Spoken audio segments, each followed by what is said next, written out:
সন্ধ্যা বন্ধুরা, সকলে কেমন আছো? আশা করছি সকলে সুস্থ আছো, ভালো আছো, আর আমিও ভালো আছি। তো সন্ধ্যাবেলায় দেখো চলে এসেছি সন্ধ্যা টন্ধ্যা দিয়ে। তো আজকে বানাবো হচ্ছে চিকেন পাকোড়া, তো সেটাই তোমাদের সঙ্গে শেয়ার করব।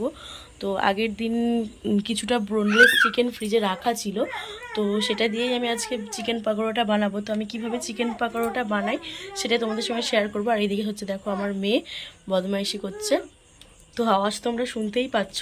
তো চলো আমি চিকেন পাকোড়াটা কীভাবে বানাই তোমাদের সঙ্গে শেয়ার করবো। তো আগে ফ্রিজ থেকে অল্প সামান্য বোনলেস চিকেন আছে, তো সেটা ভালোভাবে টুকরো করে কেটে নেব। তো চলো তোমরা দেখতে থাকো ভিডিওটা।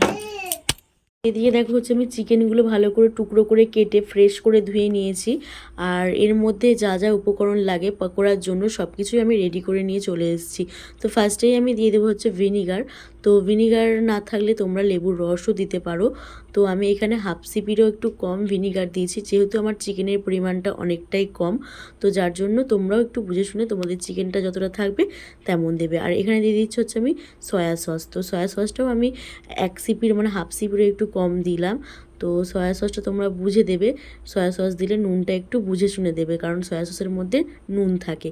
তো এখানে দেখো একটা মাঝারি সাইজের পেঁয়াজ কুচি আর দুটো মতো লঙ্কা কুচি নিয়ে নিয়েছি। আর এদিকে দেখো তোমাদের বোঝানোর জন্য আমি সব কিছু নিয়ে চলে এসেছি।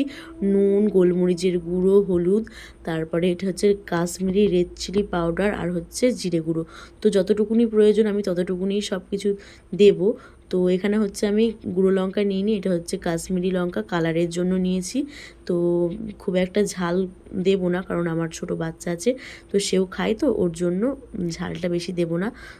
দুটো জাস্ট কাঁচা লঙ্কাই দিয়েছি। তারপরে আমি দিয়ে দেবো এখানে হচ্ছে বেসন। তো বেসনটা আমি দিয়ে দিচ্ছি 2 চামচ মতো।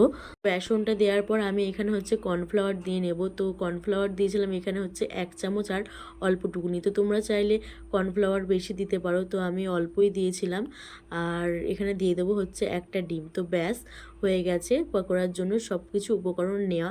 এবার আমি ভালোভাবে চিকেনটার মধ্যে সব কিছু ভালোভাবে মিক্স করে নিয়ে কিছুক্ষণ রেস্টে দিয়ে দেবো।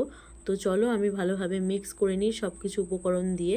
তো ভালো করে মিক্স করে নেওয়ার পর তো কিছুক্ষণ রেস্টে ঢাকা দিয়ে রেখে দিতে হবে। তারপর হচ্ছে আমি পকোড়াগুলো ভেজে নেব। তো চলো তোমরা দেখতে থাকো।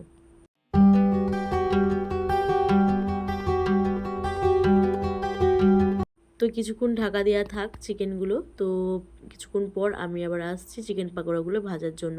তো দেখো কড়াইটা আমি বসিয়ে দিয়েছি গ্যাসে। তো গ্যাসের ওভেনে কড়াইটা বসিয়ে দিয়েছি, এবার তেল দিয়ে দিলাম। তো এবার হচ্ছে পাকোড়াগুলো ভেজে নেওয়ার পালা। তো একটা একটা করে আমি পাকোড়া দিয়ে দিচ্ছি।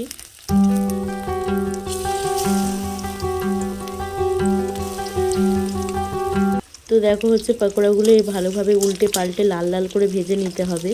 তো এরকমভাবে লাল লাল করে ভেজে নিতে হবে। তো দেখো আমার পাকোড়া পুরো লাল লাল করে ভাজা পুরো কমপ্লিট হয়ে গেছে। এবার আমি একটা প্লেটে তেল ঝরিয়ে তুলে নিচ্ছি।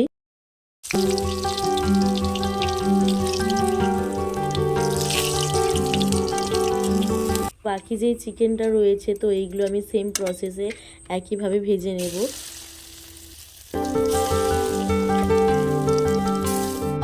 তো আমার পকোড়া পুরোপুরি কমপ্লিট হয়ে গেছে, আর আমি সব কটা পকোড়া বেড়ে নিয়েছি প্লেটে। আর এখানে দিয়ে দিচ্ছি হচ্ছে কিশামের সস। তো সস ছাড়া কোনো পকোড়াই ভালো লাগে না, সে চিকেন হোক বা অন্য কোনো। তো দেখো এখানে আমি একটা চিকেন পকোড়া ভালোভাবে তোমাদেরকে দেখাচ্ছি। তো ভেতরে কোনো রকম কোনো কাঁচা অংশ কোনো কিচ্ছু নেই, খুব ভালোভাবে হয়েছে। তো ভেতরের মাংসগুলো খুব ভালোভাবে সেদ্ধ হয়ে গেছে। তো ফার্স্ট আমি আমার বরকে দিয়ে টেস্ট করাবো, তো কেমন হয়েছে ওই রিভিউটা দেবে। তো চলো তোমরা শুনে নাও কেমন হয়েছে। ভালো হয়েছে। শোনো তুমি খেয়েছো? খাস্তা মুচমুচে